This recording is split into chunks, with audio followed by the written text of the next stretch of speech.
welcome back to my channel. My name is Heather and today we're here to talk about my January TBR. Now, this is not a normal upload date for me. Normally, I'm planning on uploading on Thursdays and then every other Monday. However, it's the 1st of January. Happy New Year. So I figured that we could sit down together and go through this so that we're all on the same page at the beginning of the month and the beginning of the year. But let's jump into it. I technically started 2 books yesterday on New Year's Eve just because, you know, I had met my goal and I was like, well, let's just go ahead and start reading for the new year. So the first book that I started is Beautiful Ugly by Alice Feeney. Technically, I have a very heavy fantasy reading month, so I wanted something that was going to be like a real quick and snappy read, and Alice Feeney's books always keep me hooked. I've read Daisy Darker and Rock, Paper, Scissors, and I personally loved both of those books. So this book is about a man who is an author, and on the best day of his life, like he just figured out that his novel is a best-selling New York Times #1 book. But the same day he learns this, his wife goes missing. He is on the phone with her, and he hears her get out of her car to help somebody in the road, and she goes missing. A year later, he cannot write a book, so he goes to this very secluded Scottish island, and to his surprise, his wife is there. So very intriguing premise. Guys, can we also just applaud Book of the Month for the foiling on the cover? Have we ever seen that from Book of the Month before? So very excited to have a thriller on here. I know this is going to be a page turner, and I'm trying to get this read before its actual release date so I can let you guys know my thoughts. The other book is one I have already started on my Kindle, and that is Quicksilver by Callie Hart.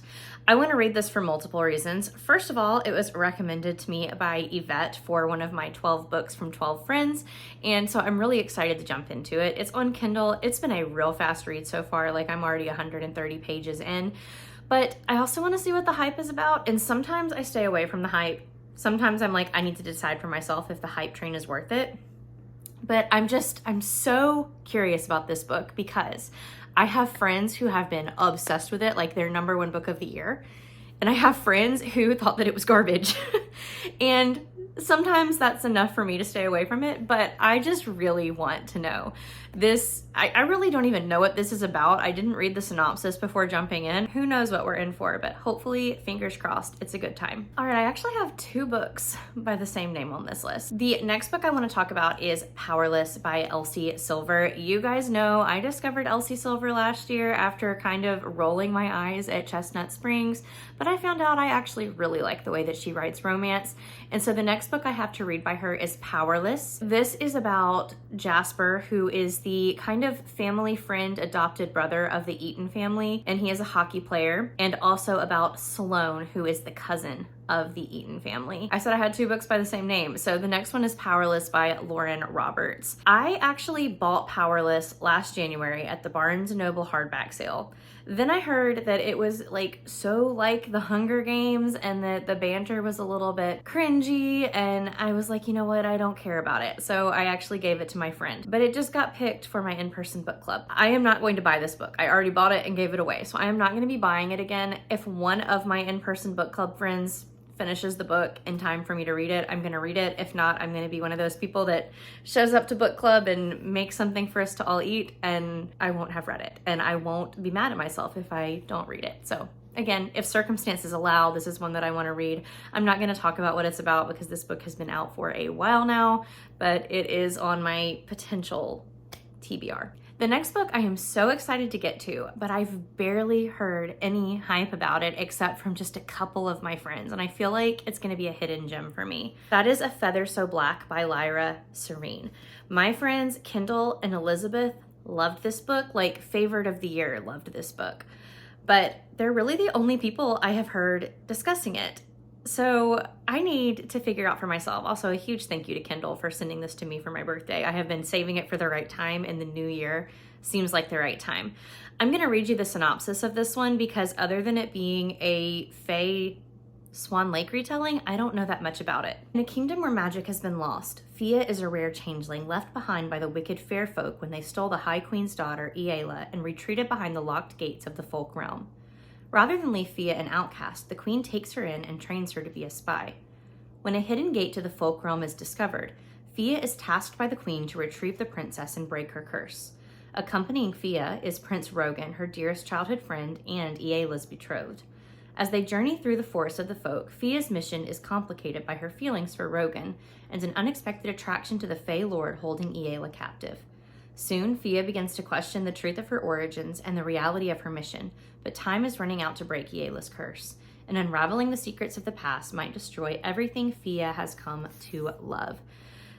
It sounds really good. Now, it does sound like we've got like a love triangle or a love square going on, and that can be hit or miss for me, but when it is done well, give me more of it. I need something that is super immersive in the setting as well as really strong characters for a romantasy to be believable to me.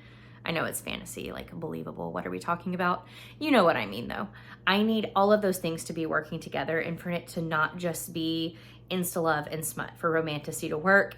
And I really think that this one is gonna do the trick. And the sequel comes out in January. If I love it, I will be picking that up immediately. For my Patreon, we have been reading through the David Bad trilogy, and in January we are wrapping that up with Empire of Gold by S.A. Chakraborty. I have this on my Kindle as well as I used an Audible credit because I've really been enjoying the immersive reading experience. This book is chunky, so I'm going to be reading it all throughout the month so that we can wrap it up with a live show at the end of January. Really excited.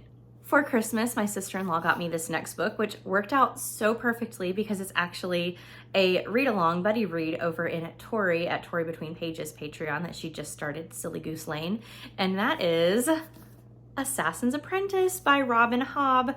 I have heard people on the Robin Hobb hype train for years now, and it is finally my turn. I feel like 2025 is really going to be my return to epic fantasy and series, and what better to start with than the queen herself. I haven't read the synopsis, but I've heard enough people talking about, you know, the Farseer trilogy that I know that this book is going to be following Fitz, and we're going to start with him as a very young child. He is the bastard son, and he's not really given, you know, any attention, so he is raised to be an assassin. So I've heard there's animal companions, magic. I hear I'm going to cry my eyes out during this series, as well as just form the strongest bonds I've ever formed to characters as I read through this epic series. So I'm very excited to read this as well as to read it with friends over at Silly Goose Lane.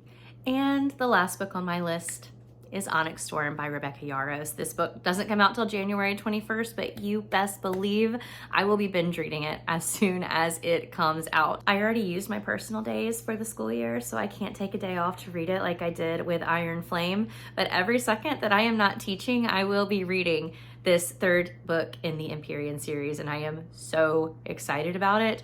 We're going to be reading it over at Patreon together. I'm going to make some silly little bingo boards for us to fill out as we read it. Like every time Taryn huffs, we can mark a spot off on our bingo board, or, you know, when signets are revealed, all this stuff. I'm very excited about it. I cannot wait. This has been like the closest thing to what it felt like experiencing Harry Potter when I grew up, as we anticipate these next installments in the Empyrean series. And I mean, call me basic, I don't care. I have loved this series. I've loved the dragons. I've loved Violet. I've loved Xaden. I've loved to hate Dane. We're all here for it, right? I'm so pumped. I am so pumped. Okay, guys, that wraps up my January TBR. If any of these books are also on your TBR, let me know. If you have opinions about Powerless by Lauren Roberts, please drop them below because I'm so skeptical, but here we are anyway, right? There are still people shooting fireworks at 3 p.m. on New Year's Day. I don't understand. Anyway, I want to thank you guys so much for being here, for watching my videos and continuing to support me. I love you so much, and I'm so excited for everything 2025 has to offer, and I will see you guys in another video very soon. Bye, guys.